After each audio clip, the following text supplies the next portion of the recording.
Di lepas pantai Jepang, terdapat sebuah kompleks bangunan raksasa yang mengapung.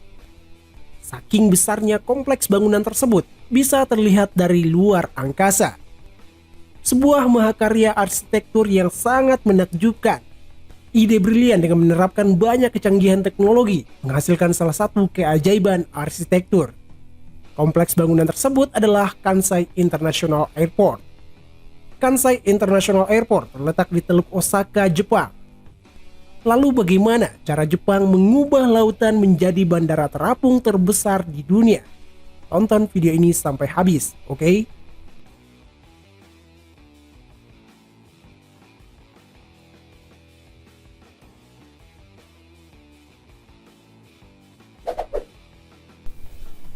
Sebenarnya ide membuat bandara terapung adalah sebuah ide gila karena membutuhkan biaya yang sangat-sangat mahal. Tapi untuk wilayah dengan daratan yang sudah sangat padat, ide tersebut menjadi sangat brilian. Hal tersebutlah yang terjadi di Osaka. Pada tahun 1960, Bandara Itami yang terletak di antara kota Kobe dan Osaka mendapat banyak protes polusi udara dari masyarakat. Karena bandara tersebut memang berada di kawasan padat penduduk. Selain itu, bandara tersebut juga tidak bisa diperluas, sehingga pembangunan bandara baru sangat dibutuhkan. Karena wilayah yang sangat padat, sehingga sangat sulit menemukan tempat untuk membangun bandara baru. Akhirnya diputuskan membangun bandara di tengah laut dekat Teluk Osaka. Pada tahun 1987, konstruksi dimulai. Pertama dimulai dengan membangun pulau buatan. Ada 2 pulau buatan berdekatan yang akan dibangun. Pulau tersebut total panjangnya 4 km dan lebarnya 2,5 km. Sedangkan jarak pulau tersebut dengan bibir pantai adalah 3 km. Kedalaman laut yang akan ditimbun mencapai puluhan meter. Pertama ditimbun dulu menggunakan tanah liat holosen yang bisa menyerap 70% air. Tanah liat tersebut dicampur pasir. Hal tersebut bisa menyerap air dan mengeringkan tanah liat.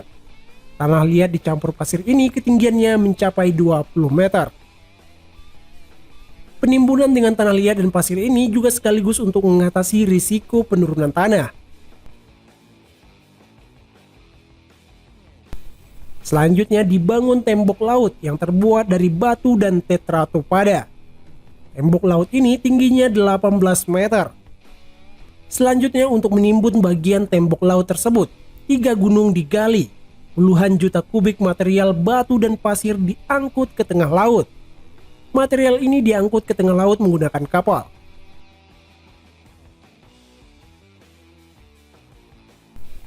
Selanjutnya bagian atas ditimbun menggunakan tanah.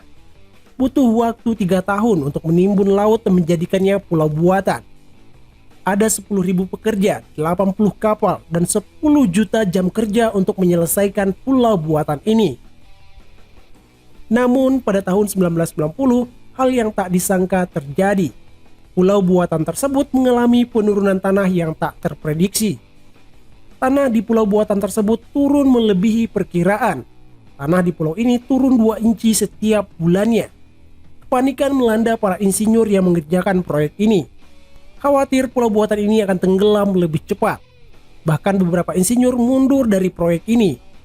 Publik pun mulai bertanya-tanya, akankah ini menjadi mega proyek yang gagal? Solusinya saat itu adalah menambah tanah ekstra. Kemudian tanah tersebut dipadatkan. Hal tersebut membuat proyek ini mengalami pembengkakan biaya. Setelah pulau buatan selesai, dibangunlah jembatan yang menghubungkan daratan dan pulau tersebut sepanjang 3 km. Setelah jembatan selesai, barulah dimulai pembangunan bandaranya. Ada 2 terminal yang dibangun di sini, dibangun secara bertahap. Terminal 1 panjangnya 1,7 km, yang menjadikan terminal di bandara ini terminal terpanjang di dunia. Karena wilayah Jepang sangat rawan gempa, apalagi bandara ini terletak di pulau buatan, sehingga pembangunan terminalnya menggunakan teknik rekayasa gempa. Selain itu, untuk mengurangi penurunan tanah, pembangunan terminalnya juga sangat-sangat diperhitungkan. Kolom yang dapat disesuaikan dibangun untuk menopang bangunan terminal. kemudian memasukkan plat logam tebal di pangkalannya. Setelah itu barulah bangunan terminalnya dibangun. Sedangkan landasan pacunya ada 2 yang dibangun di sini. Panjang landasan pacunya 4.000 meter dan yang satu lagi 3.500 meter. Landasan pacunya dibangun menggunakan aspal. Pemilihan aspal ketimbang beton dengan alasan karena aspal lebih mengikat tanah ketimbang beton. Hal tersebut untuk mengurangi penurunan tanah di pulau tersebut. Akhirnya, setelah pengerjaan yang cukup panjang, pada tanggal 4 September 1994, bandara ini pun dibuka. Meskipun telah dibuka, ada begitu banyak kekhawatiran bagaimana bandara ini menghadapi gempa, badai, dan penurunan tanah.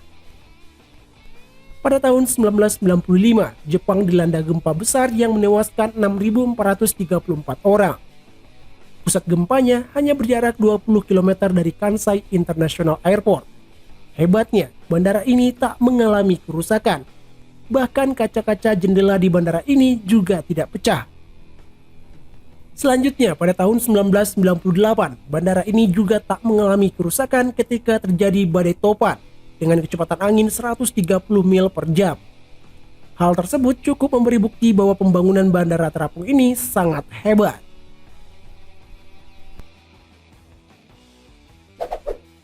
Di Indonesia sendiri juga ada bandara terapung, yaitu Bandara Internasional Ahmad Yani yang terletak di Semarang. Ini merupakan bandara terapung pertama di Indonesia. Bandara Ahmad Yani dulunya merupakan pangkalan udara TNI. Namun sejak tahun 1995, pangkalan udara ini diubah menjadi bandara di bawah PT Angkasa Pura.